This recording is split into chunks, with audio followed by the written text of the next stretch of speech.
Y ya la tenemos acá a Vivi. ¿Cómo andas, Vivi? Buen día. Hola Marce, buen día a toda la audiencia de esta hermosa radio que bueno, lunes tras lunes nos está recibiendo con nuestro amigo brochero. Ya está, Caminando con Brochero, así lo hemos titulado.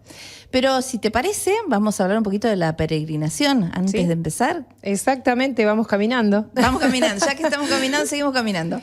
Bueno, ¿qué te puedo decir? Que año a año las peregrinaciones, cada peregrinación es diferente. Yo digo siempre que la vida es un peregrinar, entonces te va agarrando de distintas maneras, ¿no? Este caminar fue realmente una muy linda experiencia. Mucha gente que veíamos caras nuevas, gente joven, también de distintas comunidades vinieron a peregrinar con nosotros desde Henderson, Lincoln, también desde Baigorrita y desde Junín. Y por supuesto también gente de Zabalía y los de acá de Los Toldos, que bueno, vamos levantando gente, ¿no?, en la columna a medida que empezamos a caminar. Fue una peregrinación muy, muy linda y también con este toque que íbamos bajo la tormenta. Claro. ¿Cuántas veces en la vida también en este peregrinar tenemos tormentas y hay que pasarlas? Muy simbólico. Muy, muy simbólico, una tormenta eléctrica. Que por momentos te daba miedo seguir caminando, pero por fe uno tiene que seguir porque María iba adelante y nos llevó a Jesús. Y nos agarraron algunas gotas, muchos nos preguntaban cómo llegaron bien, se mojaron. Sí, un poco, unas gotas, un poco de agua, pero el mate caliente, el mate cocido caliente en la Estefanía nos recompuso. Y bueno, el último tirón también tuvimos un poco de agua, de bendición, pero llegamos bien.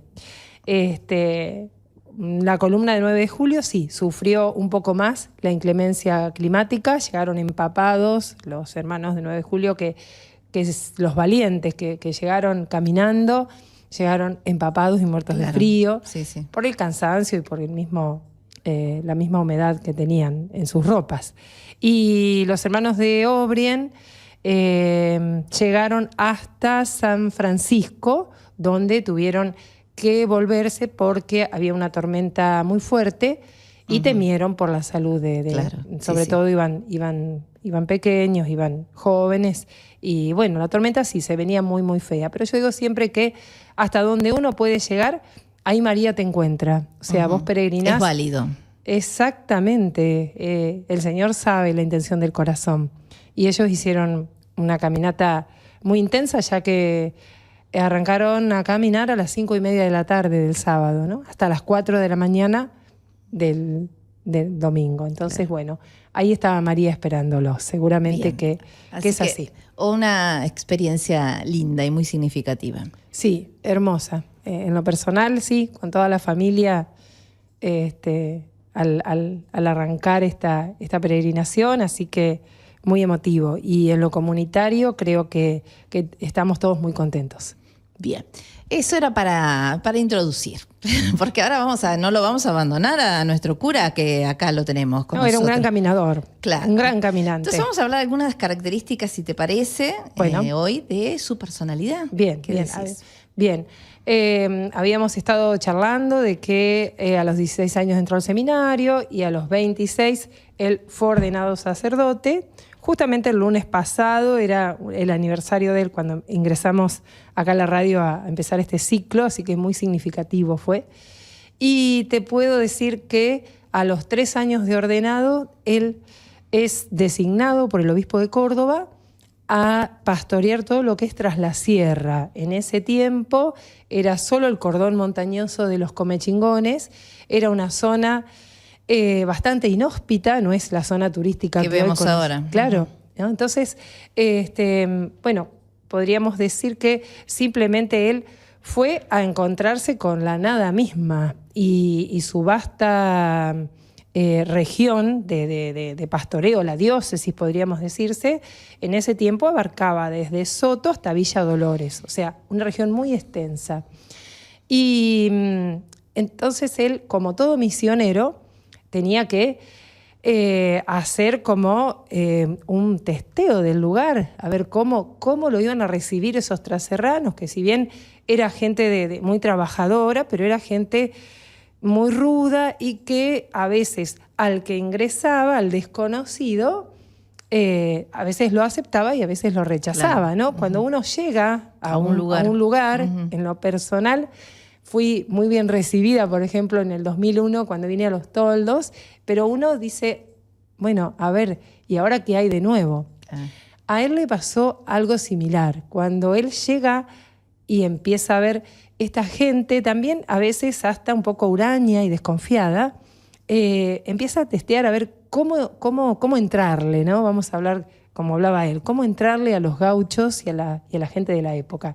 Entonces él empieza a manejar sus códigos, los códigos de la gente del lugar. Y simplemente con mates, compartiendo, entrando en cada campo, en cada chacra, en cada rancho, no solamente para dar lo que a él le correspondía como sacerdote, que eran los sacramentos, tal vez un bautismo, un casamiento, la unción de enfermos.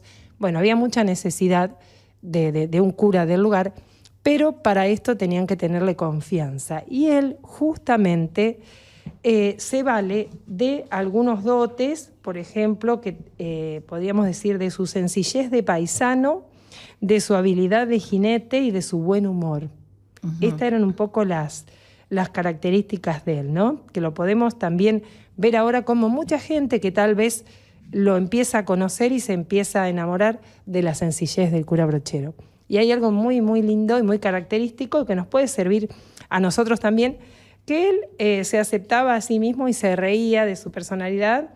Y a veces, cuando le decían cómo conseguiste entrar en tal o cual ambiente o conseguía alguna mejora para la región, él decía que no tenía otra influencia que su linda cara, porque él mismo se reía de su fealdad, ¿no? Entonces, hay un testimonio muy lindo en un libro que se llama Yo soy yo, que dice: conocí personalmente a Brochero en mi niñez porque él paraba en la casa de mi tía Gaudiosa. Le he cebado mates y he comido con Brochero en la misma mesa muchas veces. Como párroco, era tan atento y bueno que comía con la ventana abierta para llamar a algún pobre que pasara a invitarlo a comer. Recuerdo una anécdota con el doctor Laínez. Este doctor era el fundador de algunas escuelas que llevaban su nombre y se cuenta que una vez el señor Brochero fue a entrevistarlo. Seguramente que le iría a pedir algo, ¿no? Y este doctor Laínez no lo recibía nunca, pero Brochero insistía muchísimo y si algo se le ponía en la cabeza, él iba. Entonces, bueno, un día se plantó, vamos a decir así, en su despacho y bueno, antes de que lo hicieran pasar, él directamente entró. Se mandó, como decimos ahora, ¿no? Y entonces se enfrenta con el doctor Laínez y le dice: ¿usted es Laínez, el come curas?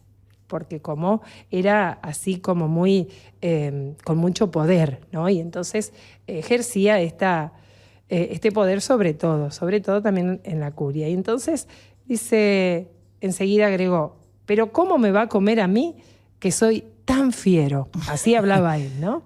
Y ambos se unieron entonces en un abrazo porque supo ganárselo con su picardía y con su afecto. Entonces podríamos decir que él se valía de todas las herramientas para llegar a la gente, del buen humor y también de su fealdad, que lo hace hermoso. Claro. A lo mejor esa terquedad por lograr, sí, también le jugó a favor. Exacto. Claro. La insistencia, ¿no? Ese es un valor que también nos viene bien a cada uno de nosotros. La perseverancia. La perseverancia. Sí, para no decir terquedad, que es más o menos lo mismo. Sí, pero bueno, era terco, tenía su genio. Ajá. Y era muy boca sucia. Fue tal este tipo de lenguaje, porque también era el código con que se manejaban los paisanos de la época, claro, ¿no? Entonces, claro, porque hay que contextualizar todo lo que estamos hablando, que como vos describís también el paisaje, o sea, era otra realidad. Exactamente, ¿no? Entonces él era un mano a mano y era uno más. Cuando había que trabajar, era un obrero más y levantaba paredes. Después también era el cura, Claro. ¿no? Entonces era el amigo. Ya les voy a contar en algún momento con Santos Guayama, que era un desertor de la ley, que él luchó para convertirlo y bueno, y le gestionó un indulto con el gobierno de turno, pero Santos Guayama realmente no llegó al encuentro de Brochero para hacer los ejercicios espirituales ignacianos porque antes lo mataron, ¿no? Y él lloró amargamente justamente esto, ¿no? A su amigo. A él no le importaba que era un desertor de la ley. Claro. Para él era un alma para salvar y era un hombre que él quería mucho. Bien. Bueno, así todos los lunes vamos a tener tu visita y vamos a ir descubriéndolo. ¿Te parece? Sí, cómo no. Acá estaré sí, para lo que quieran y para lo que Brochero quiera que digamos de él. Seguimos Bien. caminando. Seguimos caminando, entonces. Muchísimas gracias, Vivi. Gracias a ustedes y que tengan una muy linda semana.